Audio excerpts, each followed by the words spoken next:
Hello everyone, ఎలా ఉన్నారు అందరూ? ఈ రోజు నేను వచ్చేసి మటన్ పులావ్ చేశాను.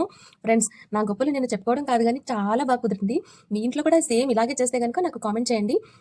చూడండి అబ్బబ్బా! అసలు మటన్ పులావ్ అసలు కుక్ అవుతుంటే ఎప్పుడెప్పుడు రెడీ అవుతుందా? ఎప్పుడెప్పుడు వేడివేడిగా తినేద్దామా అనిపించింది. అంత బాగా కుక్ అయింది మటన్ కూడాను. నేనొచ్చేసి దీన్ని చూడండి. ఆహా! ఇంకేం చెప్పాలి చెప్పండి. ఘీ వేసిన తర్వాత ఆ టేస్ట్ ఇంకా అమోఘము.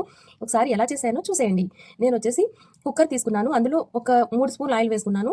తర్వాత 2 ఆనియన్ కట్ చేసి వేసుకున్నాను. తర్వాత పులావ్‌కి బిర్యానీ సరుకులుంటాయి కదా! ఇలాచి, దాల్చిన చెక్క, బిర్యానీ ఆకు కూడా వేసుకున్నాను. తర్వాత ఉల్లిపాయలు బాగా కుక్ అవ్వడానికొచ్చేసి నేను సాల్ట్ కూడా వేసుకున్నాను. తర్వాత ఒక స్పూన్ వచ్చేసి అల్లం వెల్లుల్లి పేస్ట్ కూడా వేసి బాగా కలుపుకున్నాను.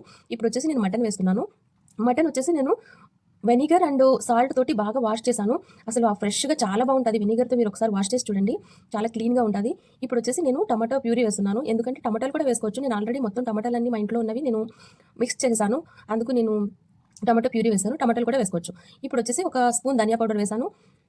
హాఫ్ స్పూన్ వచ్చేసి కారం వేశాను. కారం మేము కొంచెం తక్కువే తింటాం. అందుకు కారం తక్కువ వేశాను. కోకోనట్ పౌడర్ కూడా ఒక హాఫ్ స్పూన్ వేశాను.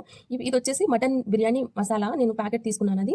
అది కూడా వేసుకొని బాగా చూడండి. ఆ మసాలాలు స్మెల్ బాగా కుక్ అయ్యే వరకు నేను ఒక 10 నిమిషాలైతే వదిలేసాను. పచ్చి వాసన పోయే వరకు. ఇప్పుడొచ్చేసి మటన్‌లో నేను వాటర్ వేసుకున్నాను. ఎంత అంటే మటన్ బాగా ములిగేంత. అంటే మీకు మటన్ ఎంత వరకు కుక్ అవుతుందో మీకు అందాజు తెలిసిపోతుంది కదా! కొంచెం పుదీనా వేసి ఒక్కసారి కలుపుకున్న తర్వాత మీరు కుక్కర్‌ని క్లోజ్ చేసేయండి. మా కుక్కర్‌కైతే నేను 5 విజిల్స్ వస్తే మటన్ అంతా బాగా సాఫ్ట్‌గా కుక్ అయిపోతుంది. మీ ఇంట్లో కుక్కర్‌కి 3 విజిల్సో, 5 విజిల్సో మీరు చెక్ చేసుకోండి. చూడండి మటన్ అయితే బాగా కుక్ అయిపోయింది. నేనిప్పుడు వేరే గిన్నె తీసుకున్నాను. అంటే రైస్ మనం ఎక్కువ వండుతాం కదా! అందుకు పెద్ద గిన్నె తీసుకున్నాను ఇప్పుడు. అందులో ఆ మటన్ కుక్ అయిన మటన్ అంతా వేసేసుకొని నేను 2 గ్లాసుల రైస్ తీసుకున్నాను. అందుకు 3 గ్లాసులు వాటర్ యాడ్ చేశాను క్వాంటిటీ. ఇప్పుడు చూడండి ఒక్కసారి మీరు సాల్ట్ కూడా చెక్ చేసుకోండి. నాకు కొంచెం సాల్ట్ పడతదనిపించింది. అందుకు నేను కొంచెం సాల్ట్ యాడ్ చేశాను. ఇలా బాయిల్ అవుతున్నప్పుడు ఇప్పుడు ఆల్రెడీ మీరు సోక్ చేసుకున్న రైస్ ఉంటుంది కదా! ముందుగానే సోక్ చేసి పెట్టుకోండి ఒక అరగంట ముందు. ఆల్రెడీ సోక్ చేసుకున్న రైస్‌ని నేనిప్పుడు ఆ మసాలాలో వేసి బాగా ఒకసారి కలుపుకోండి. చూడండి గాయ్స్, అబ్బా! చాలా టేస్టీగా కుదిరింది. మీరు తప్పకుండా ట్రై చేయండి. చూడండి. ఇలా ఒకసారి మొత్తం కలుపుకున్న తర్వాత స్లోలో పెట్టండి ఇప్పుడు. మరీ ఎక్కువ హైలో వద్దు. స్లోలో పెట్టండి. ఇలా ఈ విధంగా స్లోలో పెట్టి కొత్తిమీర, పుదీనా కూడా యాడ్ చేయండి. మా ఇంట్లో కొత్తిమీర అయితే అయిపోయింది. నేను అందుకు ఓన్లీ పుదీనా ఏస్తున్నాను. 2 కూడా యాడ్ చేస్తే ఇంకా బావుంటది. ఇప్పుడొచ్చేసి ఒక స్పూన్ వచ్చేసి నెయ్యి కూడా యాడ్ చేశాను. ఘీ యాడ్ చేయడం వల్ల మన పులావ్‌కి ఇంకా డబుల్ టేస్ట్ వస్తది. ఇప్పుడు నేను ఇది స్లోలో పెట్టేసి ఆవిరి వెళ్ళకుండా వచ్చేసి నేను ఈ విధంగా కవర్ చేసుకున్నాను ఫాయిల్ తోటి.